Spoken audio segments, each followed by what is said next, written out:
As bênçãos características da Igreja. Existem bênçãos especialmente dadas a essa companhia chamada para fora, a Igreja, as quais são exclusivas desse grupo de crentes. Nenhum crente nos tempos do Antigo Testamento ou no futuro período do reino milenial jamais teve ou terá estas bênçãos espirituais. Efésios capítulo 1, verso 3. Portanto, aqueles que fazem parte da Igreja, os cristãos, foram selecionados dentre todos os filhos de Deus como possuindo um lugar privilegiado diante dele.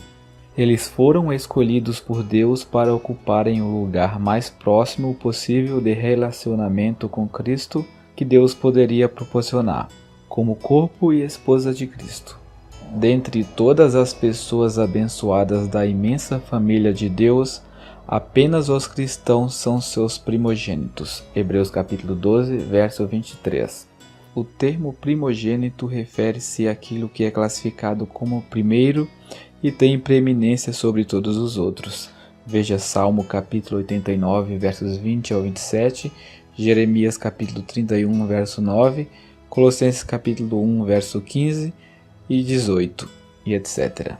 Existem bênçãos que pertencem a toda a família de Deus, que são de propriedade comum a todo o seu povo, seja ele formado pela Igreja ou pelos santos do Antigo Testamento, do milênio e etc. Todos estes possuem um novo nascimento, um lugar na família de Deus, comunhão de Deus de acordo com a luz que lhe foi dada e etc. Os cristãos também possuem estas bênçãos, mas possuem ainda muito mais. As bênçãos dos cristãos são de um caráter muito mais elevado e estão fundamentadas na redenção já consumada e na aceitação que o Senhor desfruta à destra de Deus. A posição que o Senhor Jesus ocupa à destra de Deus é indicada nas epístolas de Paulo pela expressão Cristo Jesus. Quando as Escrituras dizem Jesus Cristo, estão se referindo ao Senhor descendo dos céus para fazer a vontade de Deus em cumprir a redenção por meio da morte. Quando as Escrituras dizem Cristo Jesus, elas estão se referindo a Ele ressuscitado e elevado às alturas à destra de Deus. O que é maravilhoso na graça de Deus é que os cristãos são mencionados como estando em Cristo Jesus, não em Jesus Cristo. Isto significa que nossas conexões com Ele não são como as que Ele tinha neste mundo com Israel, mas do modo como Ele está agora, como a cabeça ressuscitada e ascendida da nova raça na criação. 2 Coríntios capítulo 5, versos 16 e 17. Estar em Cristo significa que ocupamos o mesmo lugar de aceitação que pertence a Cristo diante de Deus.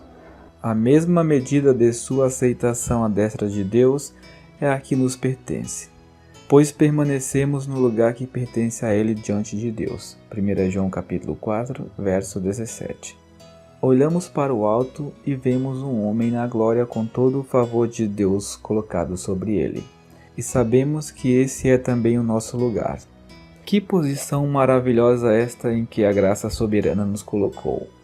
Nós não apenas estamos em Cristo, como também todas as bênçãos singulares que pertencem ao cristão são ditas como sendo em Cristo.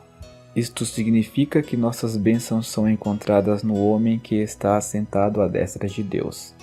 Algumas destas bênçãos são apresentadas a seguir.